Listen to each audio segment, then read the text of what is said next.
দর্শক, Dhaka medical college হাসপাতালে কথা বলছেন ইন্টার্ন চিকিৎসকরা। আমরা সরাসরি সেখানে চলে যাচ্ছি। ৩৬ ঘন্টা, কেউ ৭২ ঘন্টা করে ডিউটি করেছি।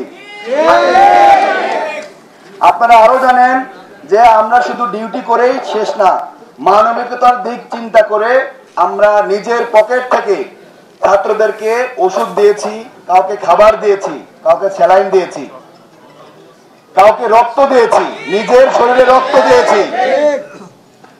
আমরা আসলে বাংলাদেশের নাগরিক। We are Bangladesh, we are doctor. আমাদের তো এখানে আজকে আসার কথা ছিল না। আপনারা আমাদেরকে যদি সুরক্ষা দিতে পারতেন, পুলিশ প্রশাসন যদি আমাদেরকে সুরক্ষা দিতে পারত, তাহলে আজকে আমরা এখানে আসতাম না, আমরা ইমার্জেন্সি সার্ভিস দিতাম। গতকালকের যে ঘটনা, সেই ঘটনার লোমহর্ষক বর্ণনা করার জন্য আমাদের এই কলিগ ডক্টর শাহনেওয়াজ ভাইকে একটু অনুরোধ করছি, এটা বর্ণনা করবেন। ধন্যবাদ ডক্টর আহাদ। আমি ডক্টর মোহাম্মদ শাহনেওয়াজ বিশ্বাস, আমি নিউরোসার্জন, আমি রেজিস্ট্রার হিসেবে নিউরোসার্জারি ডিপার্টমেন্টে আছি। ধন্যবাদ সাংবাদিক ভাইয়েরা, ধন্যবাদ আমাদের যে ডক্টর আছে এবং অন্যান্য হেলথ সেক্টরে যারা আছে। আসলে খুবই দুঃখজনক আজকে আপনাদের সামনে আমরা উপস্থিত হয়েছি। আমি প্রথমেই বলে নিই, ডাক্তাররা আমরা আমাদের দেশের জনগণের এবং রোগীদের কোনো প্রতিযোগী না। আমরা তাদের ডাক্তার, আমরা তাদের সহযোগী, আমরা তাদের ব্যথায় সমবেদনা জানাই। অত্যন্ত দুঃখের সাথে বলতে হয় যে গতকালকে আমাদের নিউরোসার্জারি ডিপার্টমেন্টের 201 নম্বর ওয়ার্ড বিকেলে অ্যারাউন্ড 3টা, সাড়ে তিনটা হবে।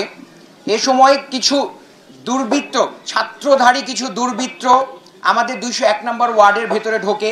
সেখানে এমার্জেন্সি রোগীর অপারেশন করার জন্য ডক্টর মাশরাফি অপারেশন থিয়েটারে ছিল।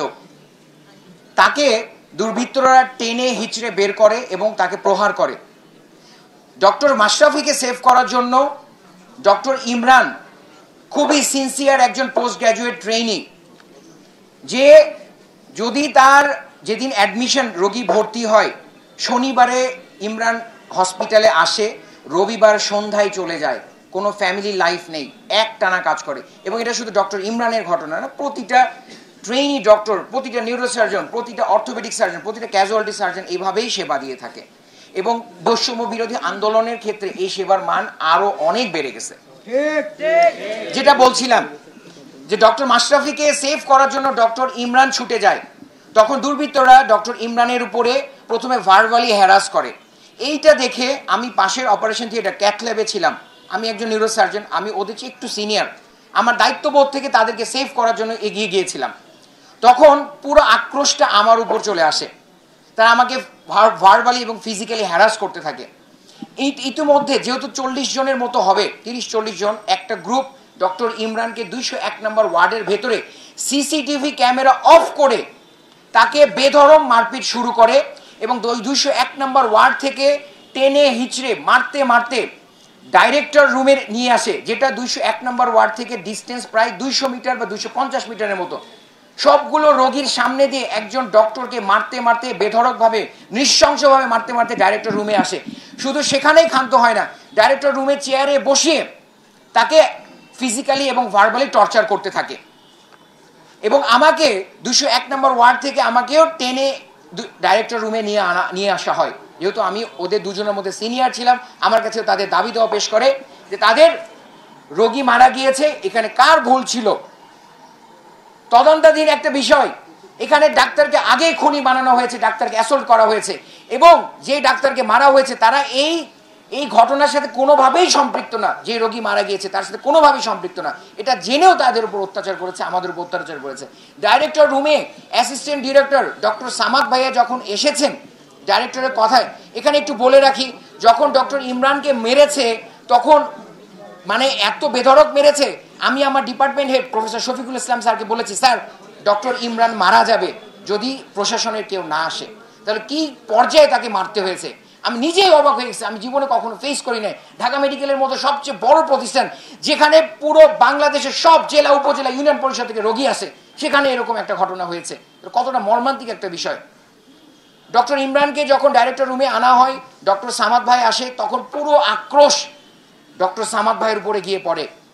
এবং যত দুর্বৃত্তধারী ছিল, এখানে সবাই যে খারাপ ছিল তা না, 2-3 জন ছিল তারা অনেক সোবার ছিল, তারা আমার কথায় শান্ত হয়েছে, কিন্তু বাকি যারা 30-35 জন ছিল তাদের আচরণে কোনো পরিবর্তন হয়নি এবং তারা নিজেদেরকে Bangladesh university of business and technology, beauty বলা হয়, বিউবিটি, তাদের নিজেদেরকে তারা ওই ইউনিভার্সিটি স্টুডেন্ট দাবি করে, শিক্ষক দাবি করে, যেটা টোটালি তাদের অ্যাটিটিউড থেকে আনবিলিভেবল, কখনোই মনে হয় নাই।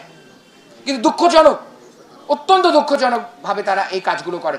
ডাইরেক্টর রুমে এসে অ্যাসিস্ট্যান্ট ডিরেক্টর সামাদ ভাইয়ের সাথে তারা হ্যারাস করে এবং একটু পরে ডাইরেক্টর স্যার আসেন। যদি ডাইরেক্টর স্যার আরও দেরি করতেন তাহলে ডক্টর সামাদ ভাই হয়তো সেখানে বেঁচে থাকার মতো অবস্থায় থাকতেন না। এবং এই ঘটনার পরিপ্রেক্ষিতে আমরা কনফারেন্স রুমে, ডাইরেক্টর রুমে তো আরও ঘন্টার পর ঘন্টা হ্যারাসমেন্ট চলতেই থাকে। সিসিটিভি ক্যামেরা ফুটেজগুলো ডিলিট করা হয়েছে, আমরা যেটা খুঁজে পাইনি। কনফারেন্স রুমে আমরা দফায় দফায় এখানে এই তিনটা গ্রুপ, মানে অন্যভাবে নিয়ে না গ্রুপিংটা, অন্যভাবে যা তিনটা দল, একটা হচ্ছে আমরা ডক্টররা ছিলাম, প্রশাসন ছিল, একটা গ্রুপ ছিল সমন্বয়কারীদের বেশ কয়েকজন প্রতিনিধি আমাদের এখানে ছিল এবং বিওবিটির স্টুডেন্ট, তাদের ভিসি এবং চেয়ারম্যান ছিলেন। এই তিনটা গ্রুপের মধ্যে আমাদের সব সময় মানে কয়েকবার কনফারেন্স রুমে প্রায় রাত 10টার উপর পর্যন্ত আলোচনা হয়। একটা ইন্টার্ন চিকিৎসকরা কথা বলছিলেন ঢাকা মেডিকেল কলেজ হাসপাতাল থেকে, আমরা সরাসরি সেটি শুনছিলাম।